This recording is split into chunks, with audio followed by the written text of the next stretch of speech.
Ben ritrovate, ben ritrovati amiche e amici di Telepace, all'appuntamento con la nostra rubrica missionaria, Missione Mondo, e come accennato nella trasmissione della scorsa settimana con Don Claudio Arata, come abbiamo promesso, c'è Don Federico Tavella che è di ritorno dalla missione di Cuba. Bentornato Fede. Grazie, buonasera a tutti.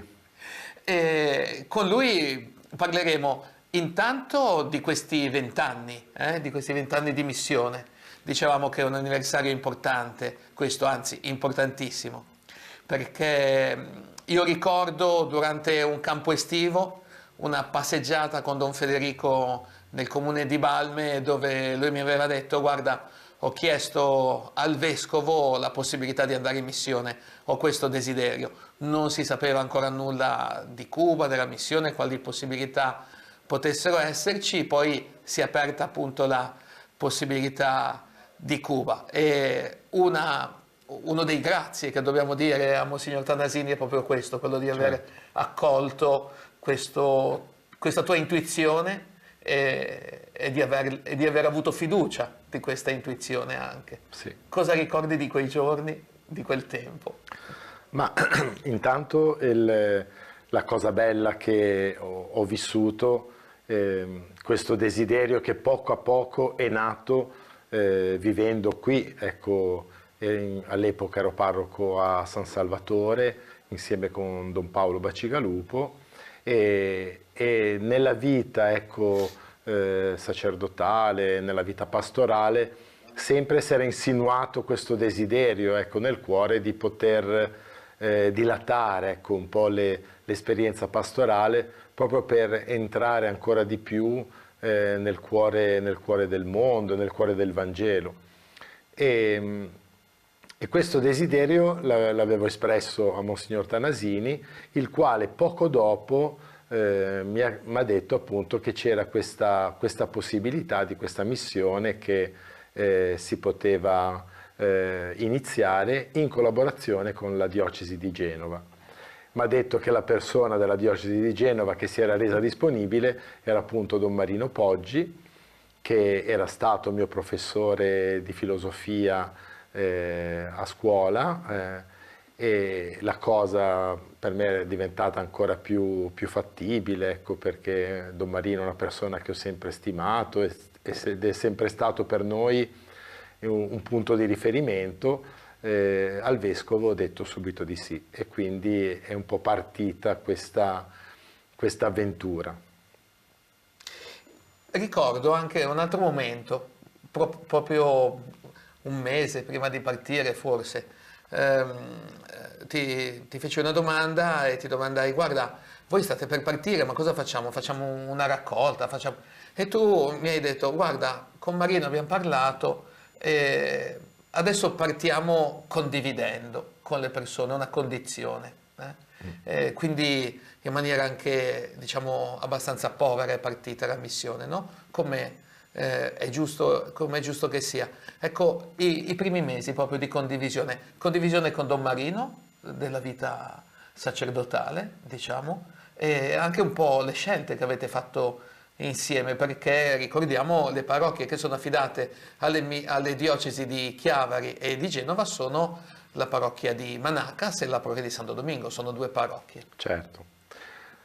Ma il fatto che partissimo insieme diciamo, ci ha un po' aiutato a concepire la missione come un'esperienza di comunione. Certamente un'esperienza di comunione tra di noi, due sacerdoti che in questa occasione vivono insieme, che condividono un'esperienza, prima di tutto quella del proprio sacerdozio, cioè quindi quella della propria donazione a Gesù, poi quella della vita, poi della vita con le persone all'interno di una chiesa, e quindi ci sembrava che la parola comunione fosse proprio la parola principale. E quindi abbiamo iniziato a condividere tra di noi in semplicità i pasti, la preghiera, le scelte.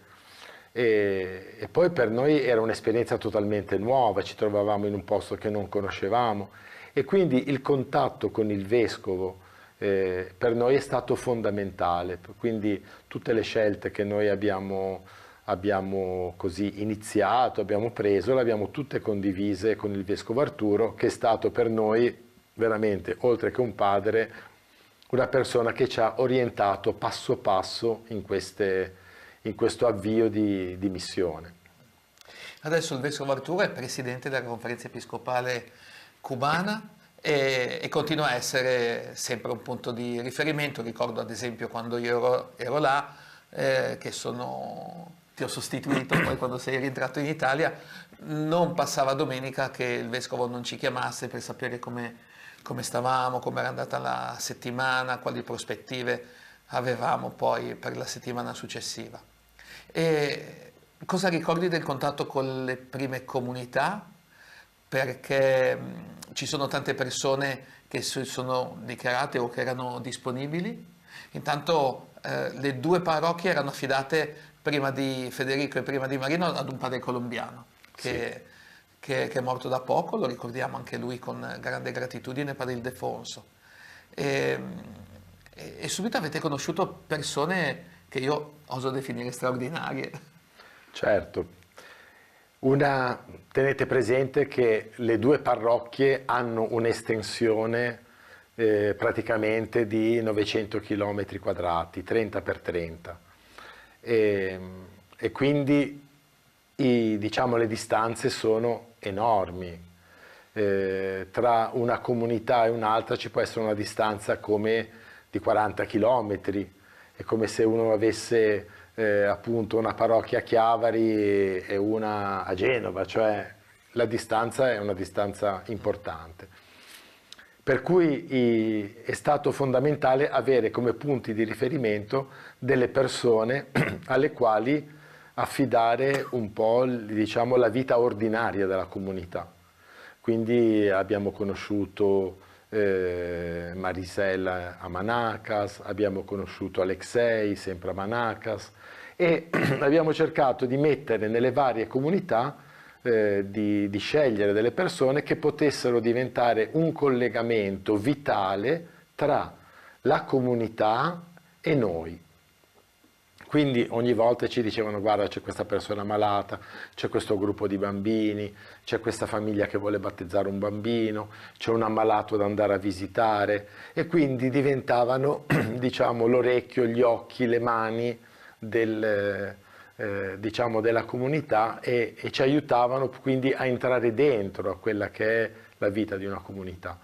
E questo è diventato importantissimo, se penso a Cascajal, Maria e Adolfo, se penso a Santo Domingo, Fe, Mireia, Agneris, se penso agli autisti che all'inizio ci portavano in giro per conoscere le comunità in luoghi che noi non conoscevamo, quindi Luisito, se penso a Lien, se penso a tutti i vari autisti che ci hanno guidato in questa avventura, perché è un'avventura che non si può fare da soli.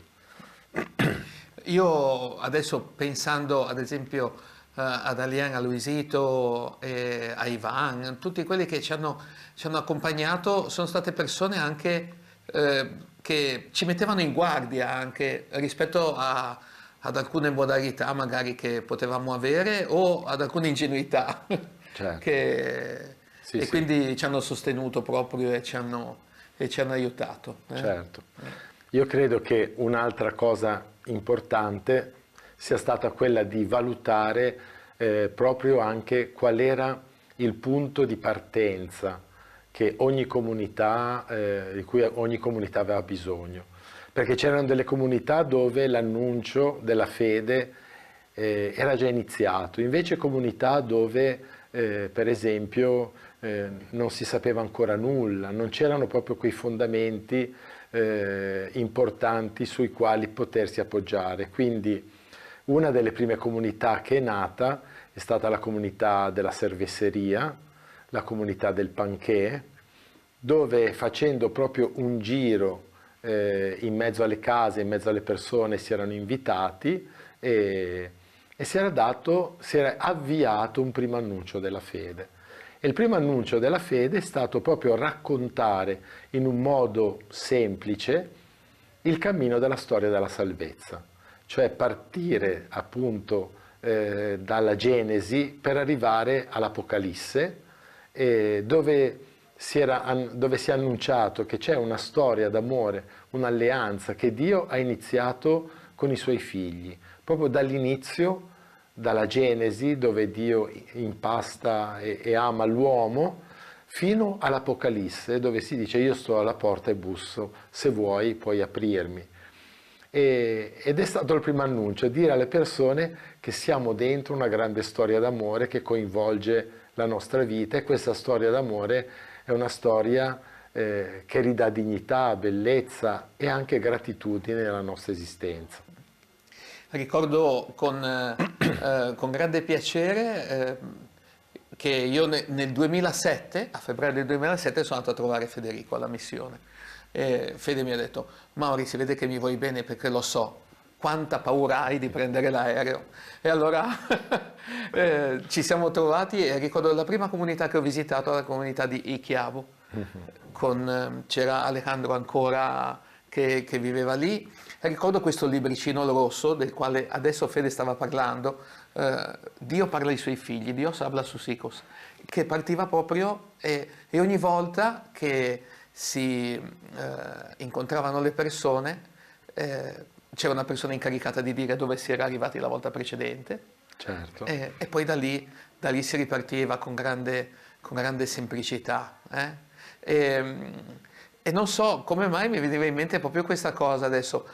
Legavo questa parola di Dio, facevamo un accenno prima ai volti delle persone. Certo. Leggo una pagina, la pagina che avevamo ascoltato a Ichiavo, al volto di Barbarita o al volto di Alejandro, no?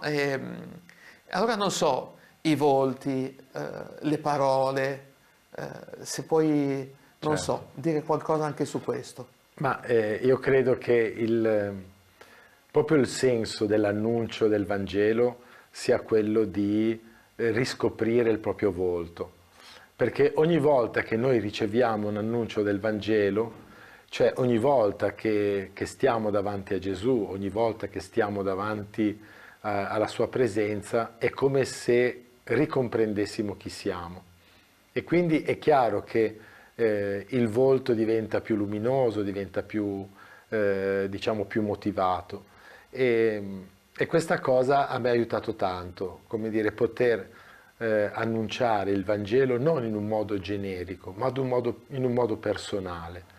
Le comunità non erano così grandi da perdersi, quindi è vero quello che dici tu, Mauri, che di fronte ad una parola c'è sempre un volto, una persona che ascolta. E quindi passare da un annuncio generico ad un annuncio personale, un annuncio che poi diventa una richiesta, cioè come posso fare per essere battezzato, cioè per diventare figlio, per appartenere alla Chiesa. E quindi il passaggio dopo questo grande annuncio della storia della salvezza è dire come io posso entrare dentro a questa storia. E la porta per entrare in questa storia è proprio il battesimo. Il battesimo che non è un timbro che ti viene messo, ma è Dio che ti dice tu mi appartieni, e il tuo sì diventa l'entrare in questa storia d'amore che regge il mondo e regge la tua vita. Io ricordo i battesimi soprattutto nelle comunità di campo, quell'anno in cui ho cominciato a conoscere la missione mentre andavamo alla comunità del Triangolo. Si era rotto il camion di Marcelo, sotto il sole siamo arrivati alla comunità e le persone erano lì ad aspettarci, no? Luisa, Sira, tutte lì ad aspettarci. Questi sono i figli di della comunità del Triangolo, diciamo. Non c'era ancora quel Canei, ci si riuniva in casa, in una casa, e questa porta che dicevi te del battesimo mi fa venire in mente un giorno, proprio mentre celebravamo i battesimi al Triangolo. Lo avevamo fatto insieme e, e a me era sembrato di capire questo, mentre dicevamo di questa immersione nell'amore di Dio, che era quest'acqua, c'erano delle donne che aspettavano dei bambini e poi appariva chiaro che la prima immersione nell'amore poi la facciamo lì, no? Perché noi capiamo quanto siamo amati da Dio perché passiamo tanto tempo nel grembo di nostra madre. E sono intuizioni che nascono e possono nascere in posti, in luoghi speciali come può essere la missione, dico la missione in generale. Volevo chiederti proprio l'importanza, la ricchezza delle persone che aiutano, quindi quelli che noi chiamiamo laici, e, e la fiducia anche, quanto è importante la fiducia nei loro confronti e di quanto loro sentono che noi affidiamo un pezzo importante del cammino della comunità e delle persone. Certo. Ma intanto credo che in questa collaborazione con i laici c'è una visione importante del concetto di Chiesa. Ecco, la Chiesa è questa comunione di collaborazione tra tutte le persone che vivono all'interno di tutti i battezzati. Quindi ogni battezzato ha un ruolo all'interno della Chiesa perché alla Chiesa appartiene. E quindi sono tutti i carismi, tutti i doni che una persona ha ricevuto e che li mette proprio a servizio della comunità. E quindi il laico ha una funzione fondamentale, anche perché noi preti siamo sempre meno. Prima eravamo un po' quelli che facevamo un po' tutto, da suonare le campane a mettere i fiori sull'altare, cioè voglio dire, oggi come oggi invece è importante che ognuno riscopra il suo compito e soprattutto all'interno della vita di un paese, di una comunità. E quindi è bello che ci fossero le persone, è bello che ci sono le persone che si occupano dei poveri, cioè della mensa, quelli che vanno a cercare diciamo il mangiare per poi riuscire a confezionare i pasti, che ci siano le persone che vadano a trovare gli ammalati nelle case, le persone che fanno catechismo, che vanno a cercare anche un po' i bambini che sono all'interno di un quartiere, le persone che tengono aperta la chiesa, le persone che la puliscono, tutte le persone che in qualche modo possono essere l'espressione di una comunità che vive. E la comunità vive nel momento in cui è una comunità che ascolta Gesù, che ascolta il Vangelo e si mette a servizio dei fratelli. Abbiamo visto prima la foto di Merilda, per esempio, che vive con suo figlio Raul, e loro sono stati scovati, diciamo, un po' da Maria, che ci aiuta molto a Cascaal, e si è sentita chiamare quel giorno lì, lei non conosceva queste persone, ecco, da quel momento lì in avanti la comunità si prende cura anche di loro, no? Sì. Non lo so, queste persone che ci aiutano è come se ci aiutassero a scoprire un tesoro, quel tesoro nel campo, no? Che un uomo lo trova, non sa nemmeno come mai, allora poi richiude e compra quel campo. Mi veniva in mente questa immagine per loro che ci aiutano, ci sostengono. Sì, queste immagini che vedete sono tutte immagini di persone che sono sostenute e amate dalla comunità, ecco, in un modo gratuito, in un modo veramente con una dedizione enorme. Merilda e il figlio Raul, appunto, come dicevi tu Mauri, sono stati ritrovati, ecco, da Maria, girando appunto per la comunità di Cascahal e si è resa conto della situazione di decadenza di queste persone, della casa. Pensate che Merilda ha 98 anni e il figlio poco più di 60, un figlio invalido questa persona anziana in una situazione veramente di povertà enorme.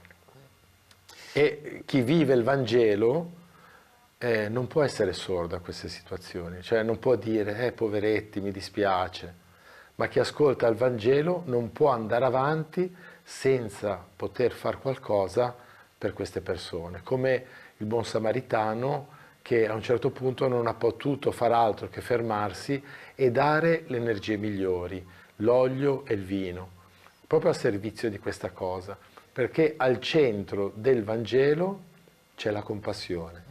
Senza la compassione il Vangelo diventa arido, cioè il Vangelo non può mettere radici, perché il Vangelo è l'espressione dello sguardo, della compassione di Dio verso l'umanità. Gesù vide una folla, ne ebbe compassione.